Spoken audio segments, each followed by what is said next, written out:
Hi guys, welcome to another video. Hope you're doing well today. This is the second video of the day. Like I said, I've not been around for the last couple of days, so I'm going to try and make it up to you. For those of you that's been around for the channel for a little while, I did a meta video series a little while ago where I went through every weapon type, talked about the meta weapons, what wasn't meta. I don't want to do the same thing again, but I want to do something similar. So at the moment, I'm going to be just in this video, we're going to be talking about meta. What is meta right now? I mean, what is meta in general? What is meta right now in Albion?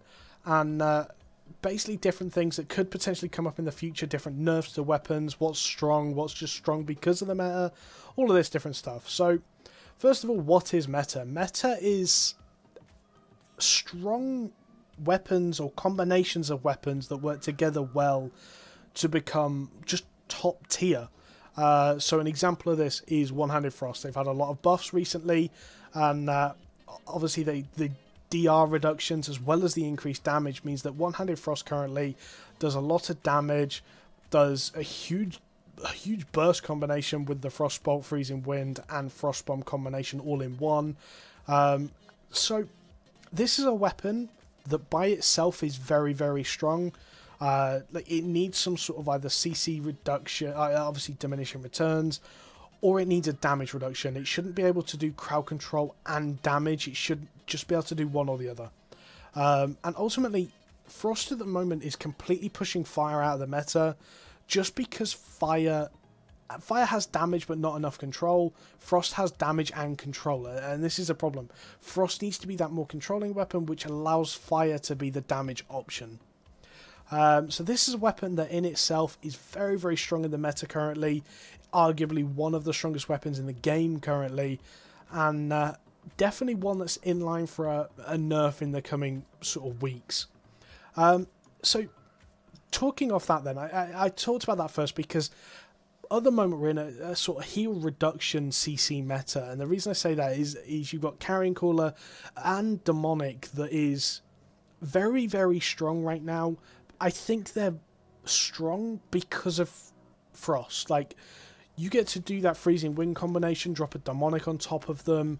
You get to do the Freezing Wind into Morgana Raven combination. You can guarantee hitting multiple people. So them two weapons are, while they're still strong, they get that heal reduction off. They do a lot of damage. Obviously, Demonic can be played as leather, can be played as cloth, which means it can kind of be a bit more tanky. Carrion's able to just do huge amounts of damage as well as getting that heal reduction. They're strong weapons, but they're not brokenly strong right now without the Frost Staff. You chuck a Frost Staff in and then chuck them two in, and all of a sudden you've got really, really strong weapons. So I wouldn't say nerfs are needed to particularly either of them two weapons. However, like with Frost, that's what makes it broken. So Frost is definitely something I think needs to be tweaked in the next couple of weeks. I know it's something that's definitely being looked at.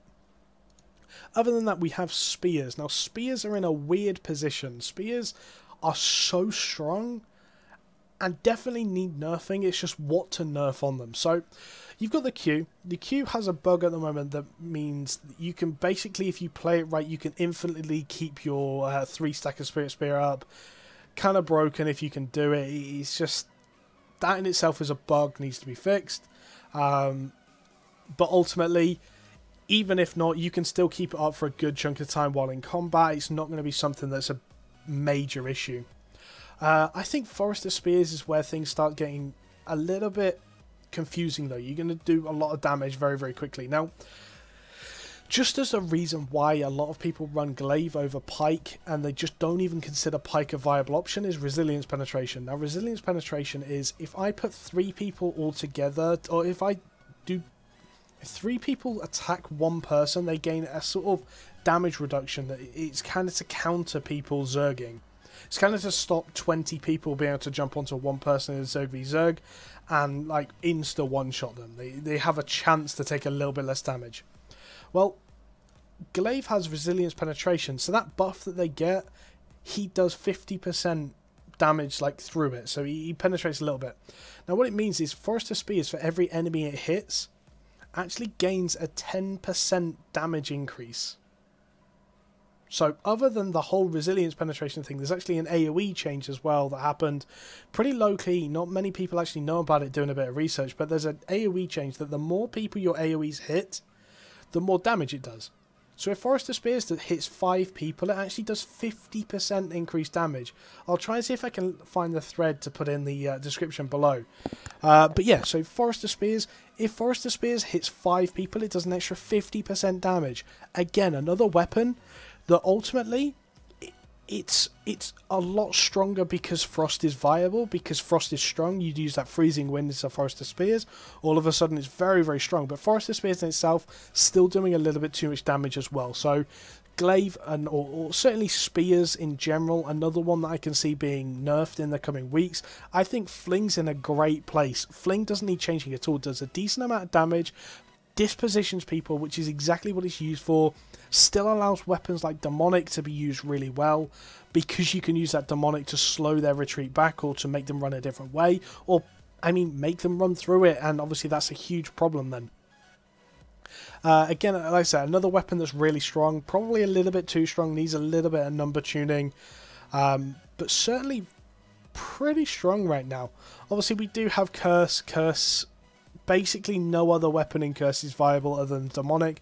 Great Curse is arguably usable, but you would never really take it over Demonic. Demonic counters both healing of Holy and Nature. I mean, you can stick it down to counter a Seed from a Druidic Staff. You can put it down to counter a Holy Explosions from a Great Holy.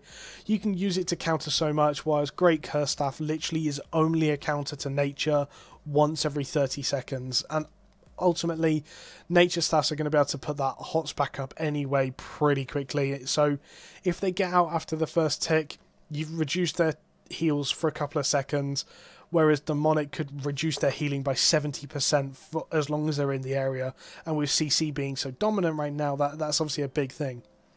So in terms of tanks then, at the moment we're seeing sort of Frost tanks is actually something we're seeing quite a bit. Running one-handed Frost, understandably. Actually, a couple trying to run Hoarfrost. Interesting tactic. Can't really see. I think Frost is just better. Increased CC duration. If you're running it, I would suggest running something like the Druid Cal Knight's Armor Hunter Shoes. You can use that Hunter Shoes Sprint to do the Freezing Wind. Get a longer combo, which means more wombo to go with it. And that's basically, that's a term you'll hear a lot in this meta currently. Wombo combo. You get the Freezing Wind off and it just leads to so much more else. Other than that, you have Hammer, which is the Great Hammer, is pretty much the only viable hammer. We have started to see one-handed hammer come into the meta a little bit. I'm not a big fan of it personally. It's a very short radius. If you can get out of it, it's gonna cause a lot of trouble. Whereas Great Hammer is a direct engage, and it does a lot of work if you land it properly. You can do a lot of work. Other than that, none of the other hammers are really viable for that sort of engaging tanky role. Mace. We're pretty much only seeing heavy mace, a couple of flails, but obviously, oh sorry, Morningstar, not flail anymore. But Morningstar's more of a Zerg v Zerg weapon. You use that pull aura, actually comes later on. Use that pull aura into the root. But yeah, like the heavy mace is the only one that's really viable. But obviously, the nerfs that came at the end of beta, really heavy mace is just not viable compared to hammer right now. The other thing we actually have seen a little bit is an Ironclad tank. Now, Ironclad is really, really strong. You effectively use the Hunter Shoes with the stun run. You go flying in at like Mach 2. You so fast, get a huge stun onto somebody, and then get that Hurricane to knock them miles away. Hellgates, this is often used to knock people into mobs. GVGs, like in farms, it's often used to knock to make a pick, pull someone back to your team so you can burst them. Again, another situation where Frost, I'm going to keep saying it, Frost and Glaive actually, if you knock them all the way back to your team and then the Glaive flings them further, that's something that's really unavoidable and does a lot of work. But Frost can also freeze them. Even just slowing their retreat with no DR is something that's really strong in itself. So Ironclad tanks, pretty strong right now actually if you use it right. I think the only times they're not particularly strong is the Watchtower territories. You really can't push up a choke with Ironclad. You're going to take a lot of damage, especially with Poison Potions being so strong at the moment. But we'll talk about consumables in a little bit. Actually have seen a couple of Soul Scythe tanks in GVGs over the last couple of days. Interesting to see. I actually think Soul Scythe tanks should be a thing. If you can hit that tornado on 2 or 3 people, the duration of which they are in the air is just ridiculously long. Hunter shoes with that is going to keep them in the air for even longer. It's an expensive weapon to run, but honestly I think it could be quite strong right now. Especially with how much tanks are able to get focused, Curse and Carrion being a major part of the meta, that's a lot of armor shred right there. Just another weapon I'm going to point out for DPS, Bloodletter. With heal reduction being so strong right now, and with the fact that, I mean, bruisers aren't really the ones being focused. You either dive the backline or it's the overextending tank that takes a little bit of focus. Bloodletters have that Forbidden Stab. Now, just a little bit of a thing here. The Q on Bloodletter is a resistance shred, so that in itself is really strong. Obviously, the execute on the E is perfect if you get someone low. The Bloodletter is typically able to finish them solo. Forbidden Stab. Now, this is a weirdly worded ability, and I wish they changed the wording on it because it really just doesn't make sense. There's a lot of testing that went into this. It reduces the healing on the target that you put it on. So you have to think of it as you're that target. Like, it reduces your ability to heal. Like, to be healed up. That's how you have to think of it. Is it reduces the target's ability to be healed up, not their ability to heal. Like, themselves. So, a bit of a weird worded spell. You want to put this on the person you're targeting rather than the healer. But yeah, Bloodletter right now has a resistance shred, a Forbidden Stab, and lunging stabs. I think this could be quite a viable weapon right now that's been a little bit under the radar. Going over to healers, obviously we have the Nature Staff. Nature's really strong right now. Typically people either run the Great Nature Staff, running that Living Armor. Another weapon right now that I think is just so overtuned. It's so strong. That Living Armor does so much work. 81 resistance increase. Now that's more than an Armor Pierce. I think the only thing that even comes close to it is a Sunder Shot from a crossbow. But even that, I think it's not going to do enough work now. A full 10 stack Sunder Shot is still only going to reduce your resistances by a little bit. And the fact that they get the heal every time they're damaged. People are learning to swap off it, and that's great, but at the moment they're really just, if you get hit during that, you're going to heal for tons. It is very mana dependent though, so you have to run Druid Cows with that.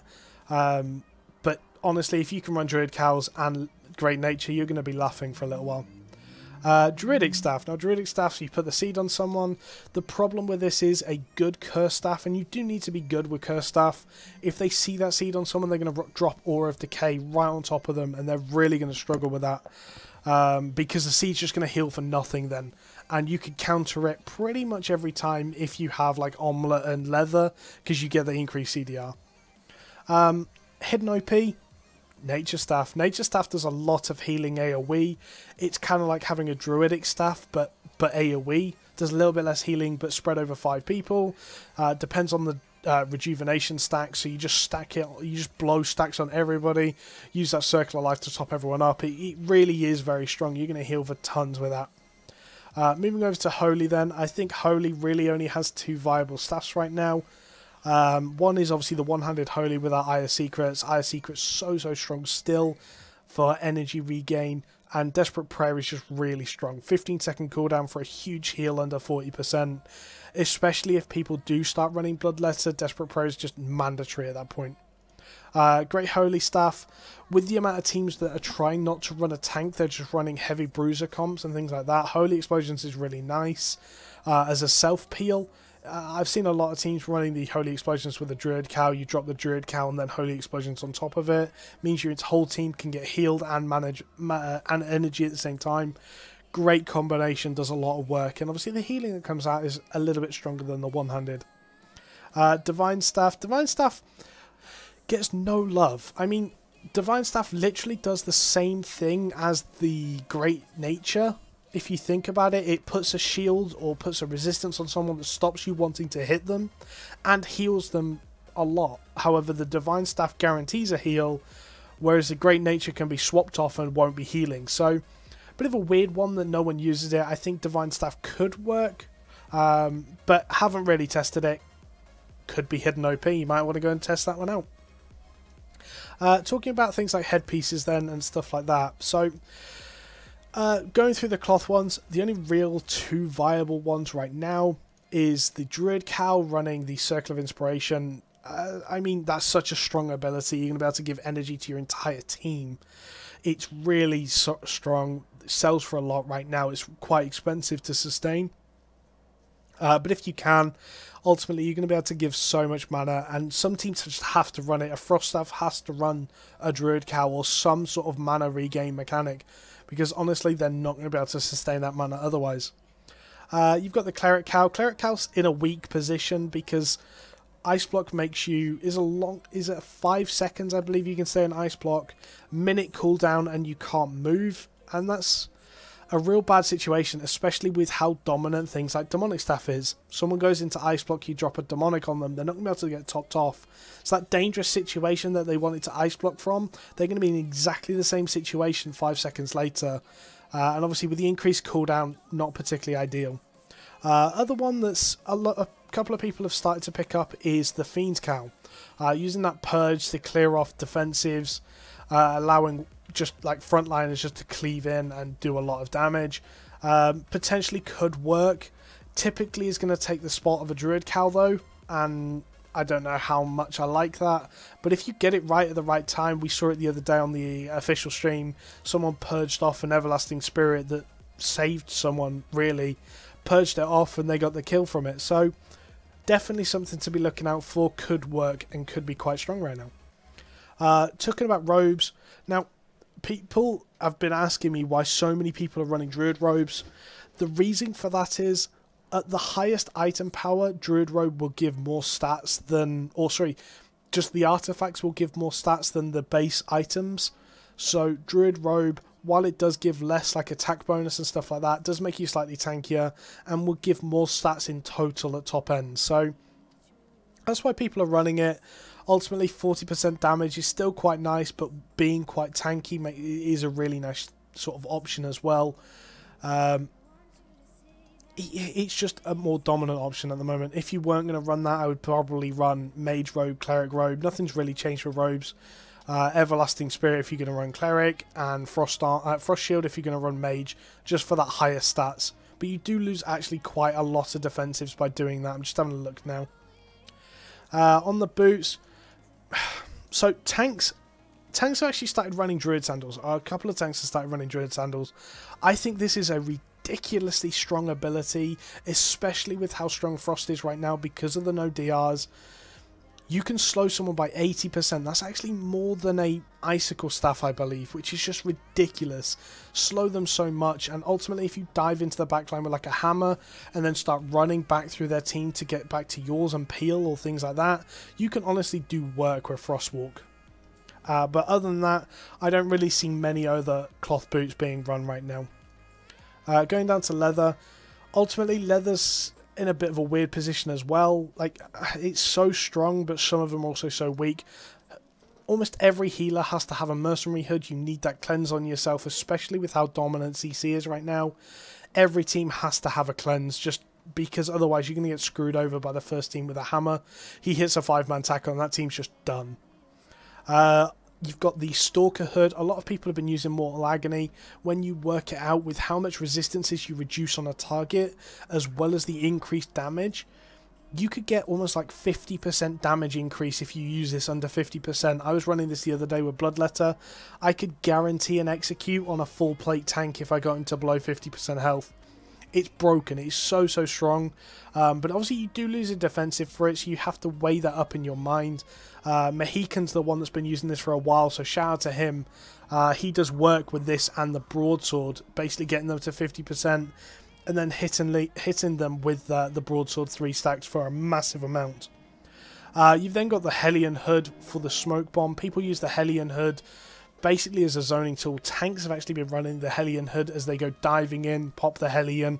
That's the backline completely zoned out of the fight. They have to spend 5 seconds doing something else, and that just gives them such a strong position in a fight right now. Going down to the jackets, again, same situation with the cloth. Most people, if you're running leather jackets, you either run the Stalker jacket, you gain more stats high end and people want to build that mastery up, makes you tankier but gives you a little bit less attack bonus, or you run the Assassin Jacket, it makes you a bit squishier, but you do get the attack bonus. In the leather boots, mercenary boots, assassin boots, everyone seems to be running the dodge roll or the hunter shoes. Hunter shoes for the rush, so tanks, any crowd controls, frost can run it as well.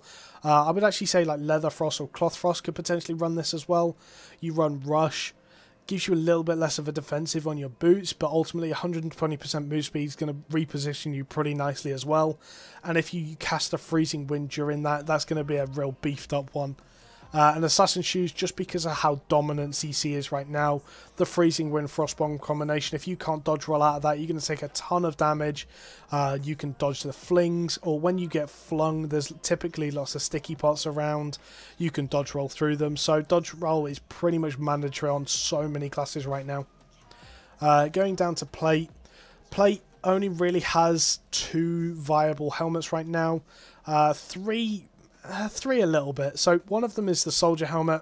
Soldier helmet allows you to block through CC and block through damage.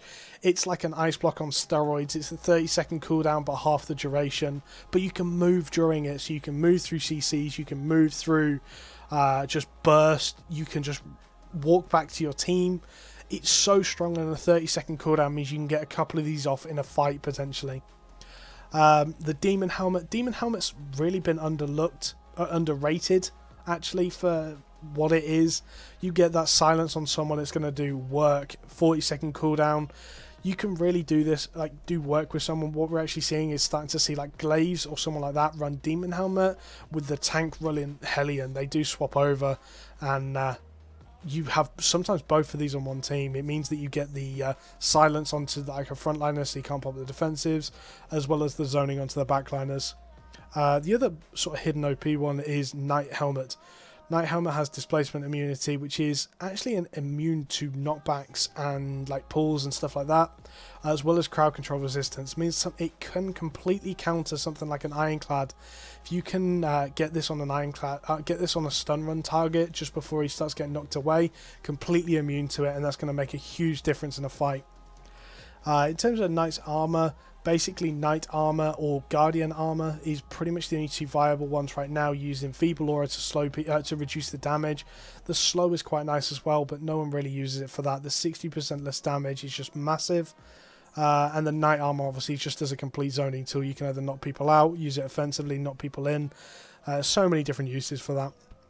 The boots has nothing really going for it at the moment other than the Royal Boots.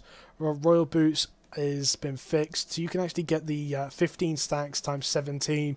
That's a huge amount of resistances you can add for the duration. You start seeing people like Ninjao running the Druid Robe with the Royal March, just because he's so tanky for that 8 seconds. He can get in, build 3 stacks, and get a Clarent Blade Mighty Swing off, while under the resistance increase and obviously the move speed increase as well.